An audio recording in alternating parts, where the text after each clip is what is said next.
Olá, amigos, tudo bem? Hoje o nosso estudo é o santuário. O santuário no contexto do grande conflito e também na restauração da verdade. Este é um tema fundamental. A Bíblia Sagrada diz aqui no livro de Êxodo, capítulo 25, versículo 8: E me farão um santuário para que eu possa habitar no meio deles. Esse versículo resume praticamente tudo que nós temos a estudar hoje. E para entendê-lo bem, precisamos navegar um pouco nas páginas das Sagradas Escrituras. Aqui no meu computador, eu tenho muitas informações importantes que eu gostaria de apresentar a você. Primeiramente, antes do pecado, o relacionamento de Deus com o homem era face a face. Está no livro de Gênesis, no capítulo 2, de 15 a 17, quando Deus se comunicava com Adão e Eva face a face. Isto antes do pecado. Logo após o pecado, o homem não pôde mais ter esse relacionamento face a face com Deus. O homem pecou e se escondeu de Deus. Por isso Deus chegou no jardim do Éden, na viração do dia, como de costume, e Adão e Eva não estavam ali, e diz a Bíblia que Adão e Eva falaram: Senhor, ouvimos a tua voz e tivemos medo e nos escondemos. Veja que logo após o pecado, o homem só ouvia a voz de Deus, mas não tinha mais esse relacionamento face a face. Muitos anos depois, na época do profeta Isaías, o profeta diz no capítulo 59, versículo 2, assim, as vossas iniquidades fazem separação entre vós e o vosso Deus, e os vossos pecados encobrem o seu rosto de vós, para que vos não ouça. Veja que na época do profeta Isaías, o homem nem sequer ouvia mais a voz de Deus. E nos dias de hoje, lemos em Apocalipse 3:20, eis que estou à porta e bato. Se alguém ouvir a minha voz, olha a condição, se alguém ouvir a minha voz e abrir a porta, entrarei em sua casa, cearei com ele e ele comigo. Percebeu o distanciamento? Percebeu o afastamento? O homem tinha comunhão plena com Deus, mas o pecado o afastou, e hoje, infelizmente, nós seres humanos não conseguimos mais ouvir a voz de Deus. Por esta razão, já que o pecado fez essa separação, esse muro de separação, então, baseado nisso e por esta razão, é que Deus pediu, e está aqui na Bíblia, Deus pediu, me faça um santuário e eu habitarei no meio deles. E aí Deus pede para fazer o santuário. E no capítulo 25 de Êxodo, Deus diz qual material deveria usar para fazer o santuário. E ali fala de ouro, prata, fala também de bronze, fala das cores, das metragens. Deus dá toda a orientação para que o santuário pudesse ser feito. E assim, Deus pediu a Moisés que fizesse um santuário. Mas como é que Moisés poderia fazer um santuário se ele não tinha especialidade, não era especialista em construção? Não sabia fazer isso. Então Deus lhe deu uma visão. E a visão que Deus lhe deu, eu quero mostrar a você agora, para que Moisés fizesse um santuário semelhante àquele. Vamos acompanhar? Vamos acompanhar na palavra de Deus, na Bíblia Sagrada. Que visão é essa? Que mensagem é essa? Que modelo é esse? Vamos lá? Vamos lá. Abra sua Bíblia no livro de Apocalipse, capítulo 11, versículo 19. E vamos ver aqui qual foi a visão que Deus deu a Moisés e que modelo é esse que Deus deu a ele, para que ele pudesse construir um santuário da forma correta. Diz aqui, Apocalipse 11, 19. Abriu-se então o santuário de Deus, que se acha no céu. E foi vista a arca da aliança, no seu santuário. E sobrevieram relâmpagos, vozes, trovões, terremoto e grande saraivada. Viu? Deus mostrou a Moisés um santuário que existe no céu e disse a ele, faça um santuário semelhante a este. Aqui no livro de Hebreus, capítulo 8, versículo 5, confirma esta mensagem. Diz assim, os quais ministram em figura e sombra das coisas celestes. Assim como foi Moisés divinamente inspirado ou instruído, quando estava para construir o santuário, o tabernáculo. Pois diz ele, vê, faças todas as coisas de acordo com o modelo que te foi mostrado no monte. Assim, Deus deu a visão do santuário para Moisés e disse, faça um igual. E Moisés fez um igual. Como é esse santuário? Vejamos alguns detalhes do santuário. de toda essa construção, a mobília, alguns detalhes importantíssimos, conforme Deus mostrou a Moisés naquela visão. Vamos lá. Aqui no meu computador eu tenho muitas informações que eu vou mostrar a você e você poderá acompanhar na Bíblia e também através das imagens. O santuário que Deus pediu que Moisés fizesse deveria ter um pátio, o lugar santo e o lugar santíssimo. Então vamos de novo. O pátio, o lugar santo e o lugar santíssimo. No pátio havia dois objetos. Um altar de sacrifício de animais e uma bacia com água, ou uma pia, se você quiser falar pia, com água. Aí, entrando no lugar santo, tinha uma mesa com 12 pães, eram chamados pães da proposição, pães feitos da flor da farinha, sem fermento. Tinha uma pilha de 6 aqui e uma pilha de 6 aqui, 12 pães. Ainda no lugar santo, tinha um castiçal com 7 lâmpadas. Essas lâmpadas ficavam acesas de dia e de noite, continuamente. E o que fazia aquelas lâmpadas ficarem acesas era azeite, o azeite. Tinha também no lugar santo um altar de incenso. Esse altar ficava mais ou menos ali próximo à divisão para o lugar santíssimo, mas ainda no lugar santo. Um altar de incenso. Depois, passando para o lugar santíssimo, havia uma cortina grande, um véu enorme. Essa cortina chamavam de véu. Esse véu é que separava o santo do santíssimo. No lugar santíssimo havia uma grande arca, um caixote, uma arca de madeira revestida de ouro, e essa arca é conhecida na Bíblia como a Arca da Aliança, ou Arca do Concerto. Ali estava no lugar santíssimo. Dentro desta arca, no lugar santíssimo, tinha o maná, a vara de Arão que floresceu e as 2 tábuas dos 10 mandamentos. Isso estava dentro da arca. Sobre a arca tinha uma tampa, e essa tampa chamava-se propiciatório. E sobre a tampa haviam 2 anjos querubins feitos de ouro, assim, ó, um curvado para o outro, assim, entendeu? Desse jeito. 2 anjos sobre a tampa da arca. E aí, no meio desses 2 anjos, sobre a arca, no lugar santíssimo, era exatamente ali que Deus se manifestava uma vez ao ano. Esse dia que Deus se manifestava era conhecido como o dia da expiação.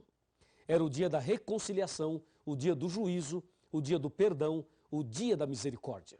Esse dia da expiação, Deus se manifestava ali, no lugar santíssimo, sobre a arca, entre os 2 querubins. Essa manifestação de Deus ali era conhecida como Shekinah. O Shekinah era a presença de Deus, uma nuvem de fogo com a presença do Deus Todo-Poderoso. Tudo isso que acabei de apresentar a você está em Hebreus capítulo 9, de 1 a 7. Lembrando que no lugar santo, o sacerdote entrava, e no lugar santíssimo, só o sumo sacerdote.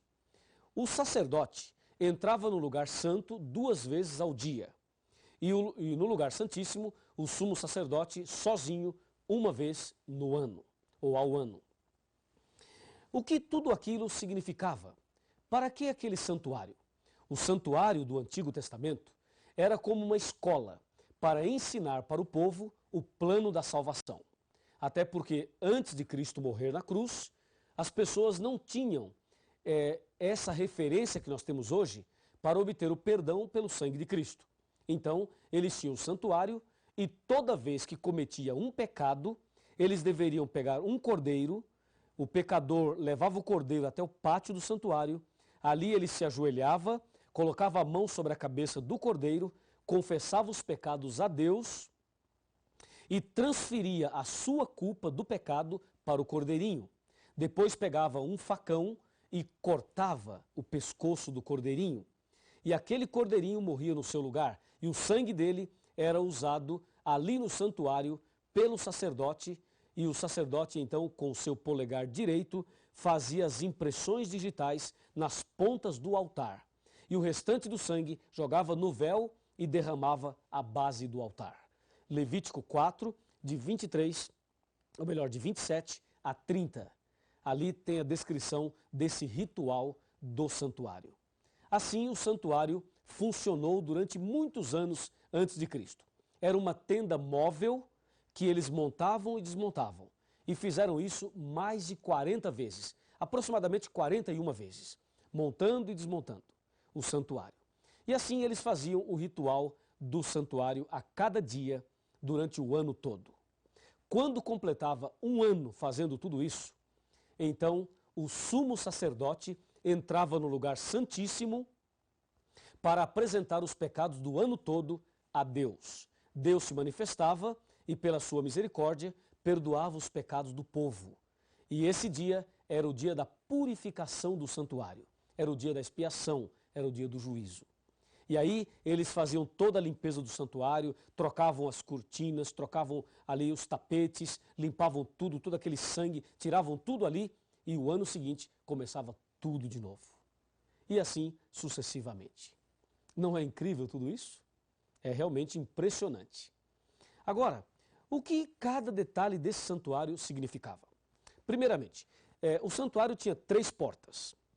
A primeira porta era da rua para o pátio. A segunda porta era do pátio para o lugar santo. A terceira porta era do santo para o santíssimo.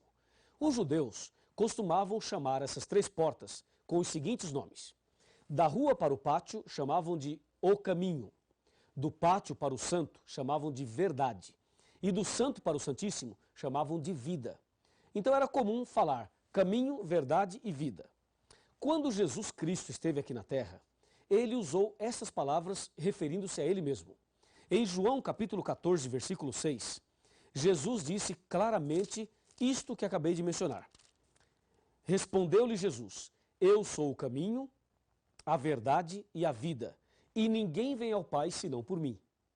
Veja, Jesus disse, sou o caminho, a verdade e a vida, ou seja, eu sou a porta. Se você pegar João capítulo 10, verso 7 e verso 9, Jesus diz, eu sou a porta. Quem entrar por mim será salvo. Entrará e sairá e achará pastagem. Confirmando aí, as 3 portas do santuário se aplicavam a Jesus. Aqui ainda nas ilustrações, veja, o altar de sacrifício que tinha no pátio, que está em Levítico 1, verso 9, era símbolo de Cristo que se entregou a si mesmo por nós como sacrifício a Deus. Efésios 5, verso 2. Ainda no pátio, aquela bacia com água, Êxodo 30, 18, era símbolo do Espírito Santo, João 7, de 37 a 39. Era símbolo da Bíblia, a palavra de Deus, Efésios 5, 26. E era símbolo do batismo, João 3, verso 5. No lugar santo, aquela mesa com 12 pães, o número 12, Êxodo 25, 30, era símbolo do povo, das 12 tribos do povo de Israel.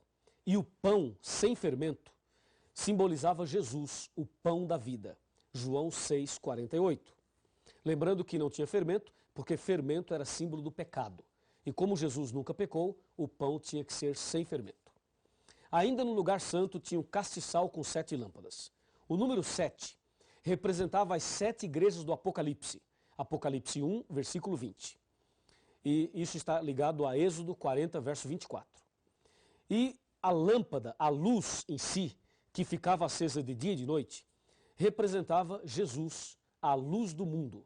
João 8, versículo 12. Ainda no lugar santo, o altar de incenso. Êxodo 40, 26. Isto era símbolo ou representava a oração dos santos, o culto a Deus, que está em Apocalipse 5, versículo 3. No Santo dos Santos, no Santíssimo, tinha a Arca do Concerto, Êxodo 26, verso 33. Sobre o propiciatório era visível a presença de Deus. O que representavam então os objetos que estavam dentro da arca? O maná, a vara de Arão e as tábuas da lei. O maná representava o cuidado de Deus, que Deus proverá. Deus cuida de nós e provê o necessário para você e eu vivermos. A vara de Arão representava ali que Deus está no controle. É Deus que dirige a sua igreja, o seu povo e a nossa vida. É Deus que está no controle de tudo, inclusive da sua vida. Ali tinha também as tábuas da lei. As tábuas da lei representavam amor e justiça, ou o juízo final. Assim, você percebeu que o cordeirinho simbolizava Jesus, o sacerdote simbolizava Jesus, o sumo sacerdote simbolizava Jesus, as 3 portas simbolizavam Jesus, o sacrifício era o sacrifício de Jesus. Tudo que tinha no santuário era símbolo de Jesus. Por isso, veja o que aconteceu quando Jesus morreu na cruz, já que tudo representava Jesus, já que tudo era símbolo de Jesus. O que aconteceu quando Jesus morreu na cruz? Vamos ver? Me acompanhe aqui.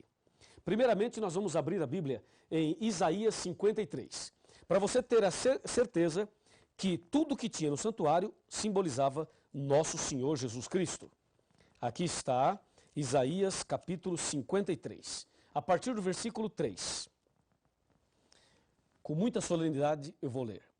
Era desprezado e o mais rejeitado entre os homens, homem de dores e que sabe o que é padecer. E como um de quem os homens escondem o rosto, era desprezado, e dele não fizemos caso. Certamente ele tomou sobre si as nossas enfermidades, e as nossas dores levou sobre si. E nós o reputávamos por aflito, ferido de Deus e oprimido. Mas ele foi traspassado pelas nossas transgressões e moído pelas nossas iniquidades. O castigo que nos traz a paz estava sobre ele, e pelas suas pisaduras fomos sarados. Todos nós andávamos desgarrados como ovelhas, mas o Senhor fez cair sobre ele a iniquidade de todos nós. Ele foi oprimido e humilhado, mas não abriu a sua boca. Como cordeiro foi levado ao matadouro, veja, como cordeiro foi levado ao matadouro, e como ovelha muda perante os seus tosqueadores, ele não abriu a sua boca. João Batista o reconheceu como Cordeiro de Deus.